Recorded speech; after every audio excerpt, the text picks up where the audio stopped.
Now we will understand a couple of terminologies we use as part of our Scrum methodology. So first and foremost thing, you have to understand what is an epic and what is a feature and what is a user story. First, let us understand what is epic.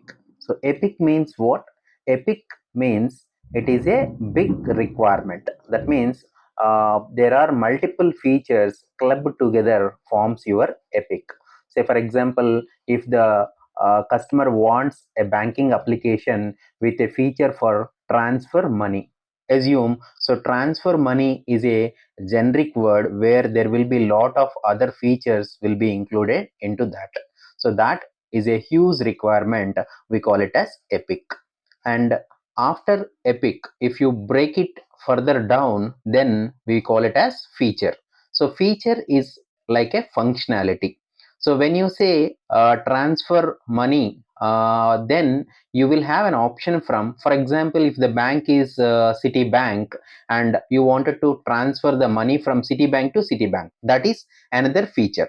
And you wanted to transfer the money from that bank, Citibank, to another bank, it could be other than Citibank. Like that, you will divide that epic into features. Now feature further you can break it into user stories. So user story is like a small activity which the user is going to act upon. So user in the sense here, your developers or testers, whoever is going to work on the user story, that feature will be further divided into small chunks, that we call it as user story. For example, if at all your user story for the developer to develop a page for the transfer functionality, so transfer money from Citibank to Citibank account, that means there is a UI which needs to be divided, which needs to be developed.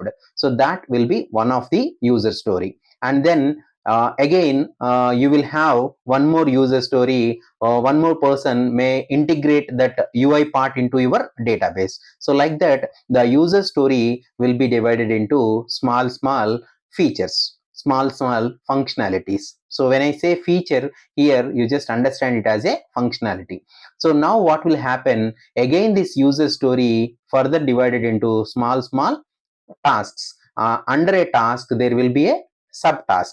So task in the sense, for example, for any kind of activity there might be some analysis work may be there, so there might be some design work will be there, so there might be some coding work will be there, there might be some review. So like all these activities, once you finish, then only your user story will be completed. So like that, you just need to understand the basic terminology in the Scrum process. So now what we have understood, epic, which is a huge requirement which consists of multiple features or functionalities.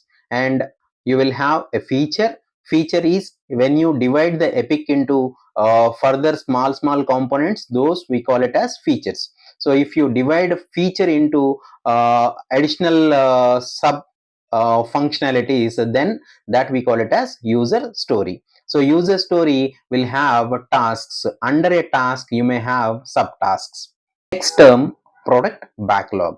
So product backlog means it will have all the list of user stories or features which we are going to develop as part of our development. So that document we call it as product backlog. So who is going to prepare that document? So that will be prepared by the product owner. So product owner will have a discussion with the business users, and based on the business users input, he will create this product backlog. And he will also prioritize the requirements based on the market need.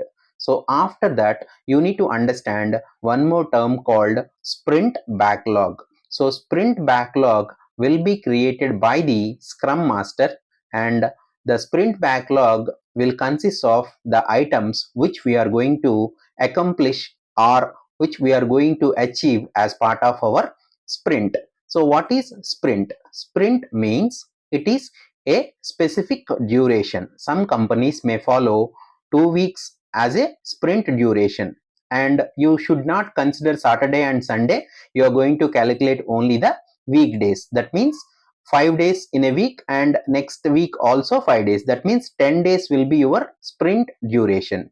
So some companies may have 3 weeks as your sprint duration, and some companies may follow 4 weeks also as your sprint duration. It depends on the organization, but ideally it is 2 weeks as a sprint duration. So what is sprint now? Sprint means it is a period of time where you will develop the software. For us, the sprint duration is 2 weeks.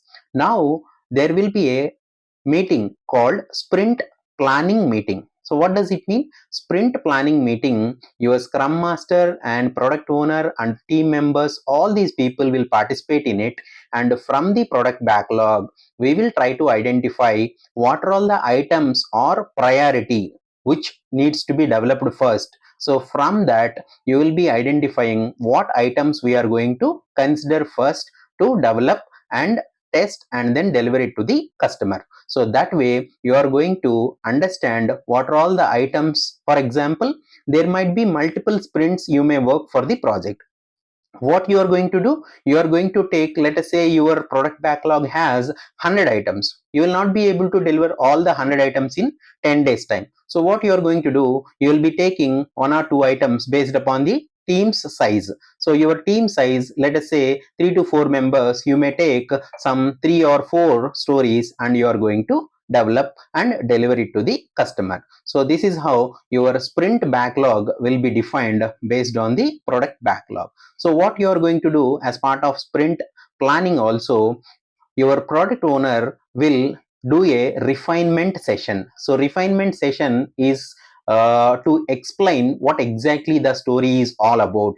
So he will conduct that meeting and he will ask the comfortness of the team. Comfortness of the scrum team means your development team and testing team, how much time they are going to take and whether they are able to deliver it on time or not. Based on that they are going to estimate the story size. So that we call it as story point estimation. So story point estimation will be given by the scrum team members, and based on the number of people votes we will finalize the story point for that particular story.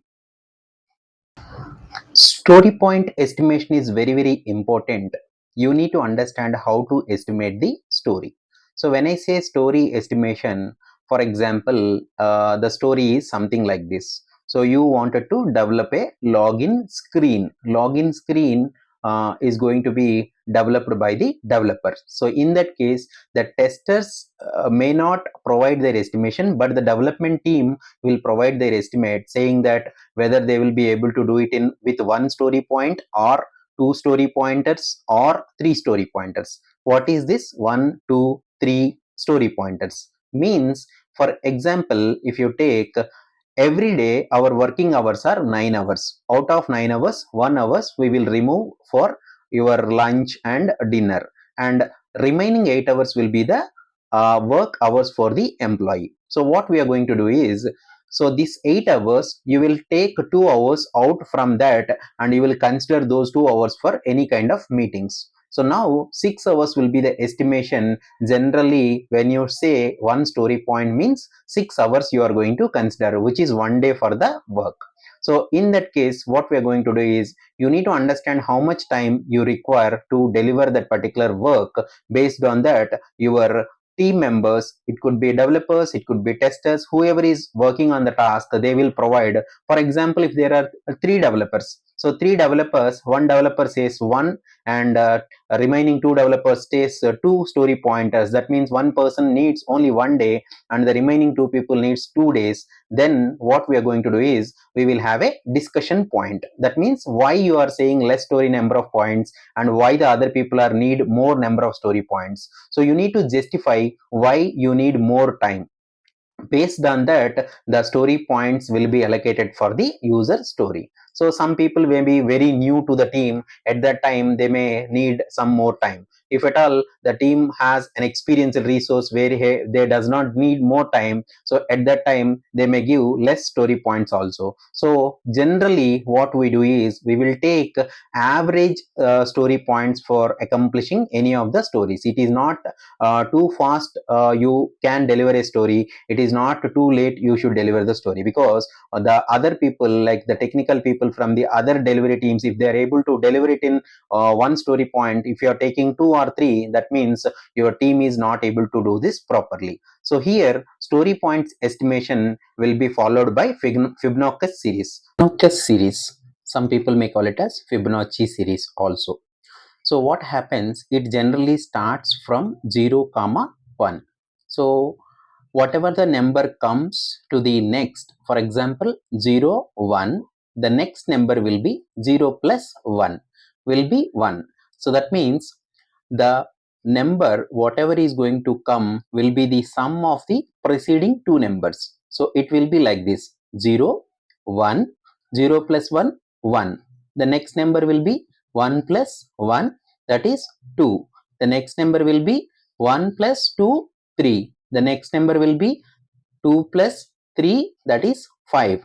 The next number will be 3 plus 5, that will be 8.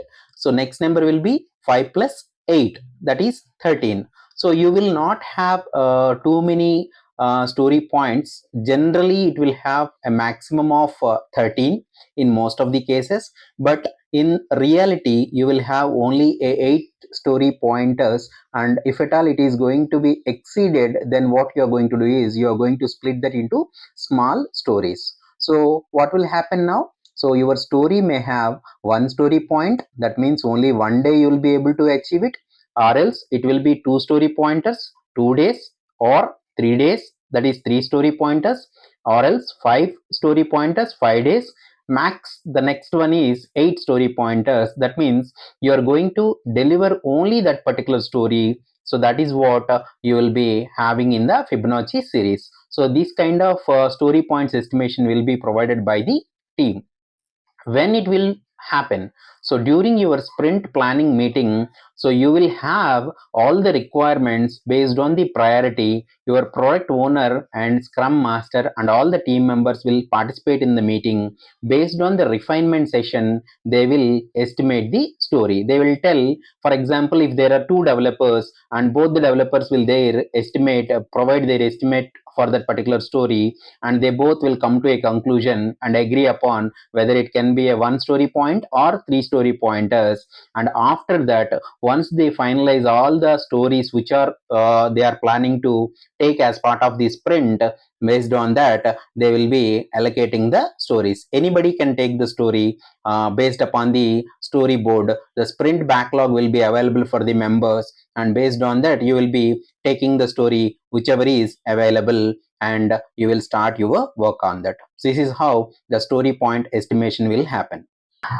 Your scrum master also conducts a scrum meeting, so which we call it as daily stand up call. So some people may call it as a DSU.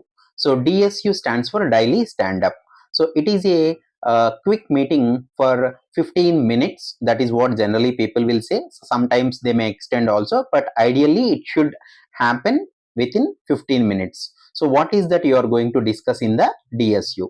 So for example, there is a task allocated to one developer. So if the meeting is happening in the morning time, for example you are in India and you are working for a India client, and the meeting is at 11 o'clock in the morning. So now I am a developer, I join the DSU and I will say, what did I do yesterday, and what I am planning to do today, and if there are any impediments, or if there are any issues or concerns, or if I have any dependency with any other teams, I can call out that and get the help from the scrum master. So your scrum master will accommodate and he will connect with the respective teams and then get the required help.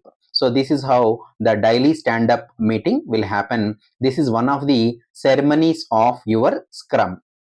If at all you are working for a US client, say for example you are in India, you're working from offshore, and there are a couple of members who are working from on site, and those people, if they join, for example in India, let us say our time 7:30 p.m. is the IST, Indian Standard Time. If you are having your DSU, that means you are almost going to end your day. So in that case, what you are going to do is you will be telling them what is that you have done today, what is the plan for tomorrow, and what are all the dependencies. If at all you have anything, or if you have any concerns, you can call out that, if you are working from offshore and if you are participating in the DSU in the evening time.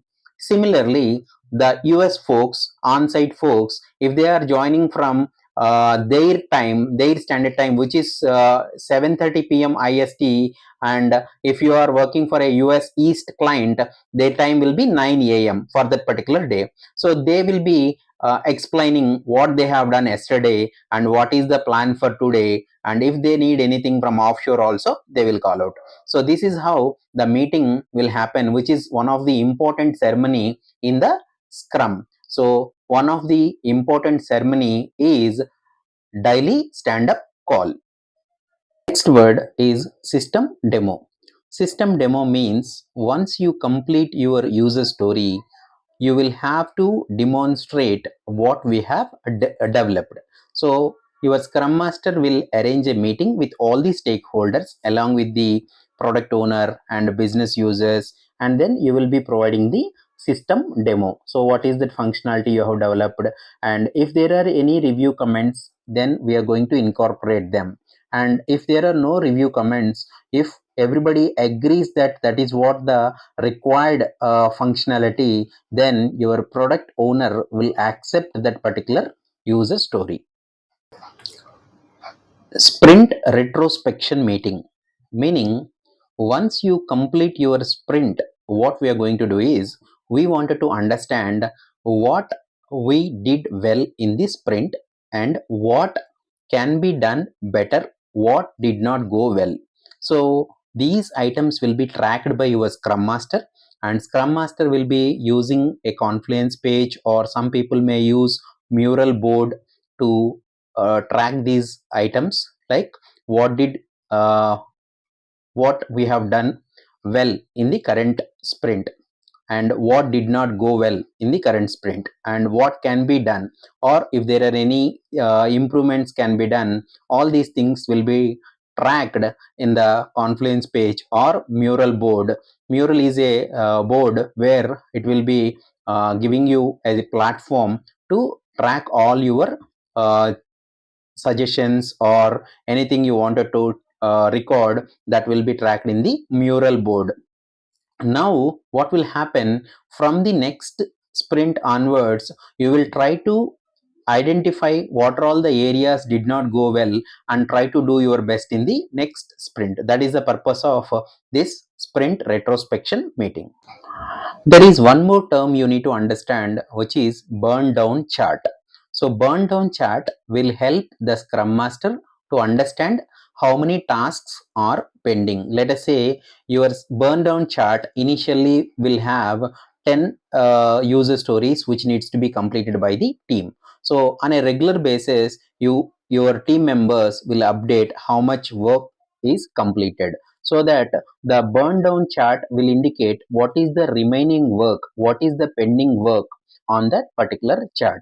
So you will see those examples in our practical sessions, but since it is an interview point of view, you just need to understand what is a burn down chart. So burn down chart will help you to understand what is the pending work in the sprint. One more important thing as part of Scrum is you need to understand what is the capacity of the team and what is the velocity of the team. Let us say you have 3 members in the Scrum team. So in the Scrum team, if you have 3 members, let us say for a sprint will have 10 days. So 10 days into 6 hours per day, if you take 10 into 6, 60 hours will be your sprint duration for a particular resource. So 60 into 3, is 180 hours. So 180 hours will be your capacity for that particular team. So sometimes what happens, your team members may take leave. If at all somebody is taking leave, you are going to reduce those many hours from the overall capacity of the team. Let us say there is a person who is taking some 2 days leave. So in that case, from your 180, you will be removing 12 hours from that. The remaining will be the capacity of the team. So your scrum master may not plan the entire capacity whatever is available, because there might be some defects which may come in between also. At that time they wanted to accommodate those defects needs to be fixed by the developers. That's the reason they will not have a planning for the entire capacity of the team. What they'll do, they will be planning for 80 to 85% of the capacity, and remaining 10 to 15% they will keep it as a buffer. Now that you understand the capacity of the team, you need to understand what is velocity of the team. So velocity means how many number of story points the team can deliver in a particular sprint. So how you will be able to get these numbers? Based upon the previous iterations, you will come to know this team. For example, 3 members team, they might achieve, let us say, 20 story pointers for a particular sprint. In the first sprint, they might have accomplished 20 story points. In the second sprint, they might have done 25, and then the next sprint they might have them some 30 story points. So now what will happen, they are going to calculate the average number from those 3 sprints count, and that will be the team's velocity. So most of the people will ask you what is the difference between velocity and capacity of the team. So velocity means what? Velocity means what are the total number of story points the team can deliver in a sprint. But capacity means what? How much, how many number of hours available for that particular team. That is capacity. Definition of ready. Definition of ready means, for example, when you are taking any user story, you need to have a clear understanding of that user story, and there should be a clear acceptance criteria needs to be defined. So acceptance criteria means what is that you are going to achieve after completing this story. So if you define that, then only you will say that your user story is ready. Definition of ready. So what we have to do is, whenever somebody is taking any story, they have to be very clear with the requirement understanding. The user story, you should understand properly what is the requirement from the customer, then only you need to take that story. And you should not have any dependency to complete that particular story. If you have anything, you need to call that out, and you need to raise the risk in completing that story. That is called definition of ready.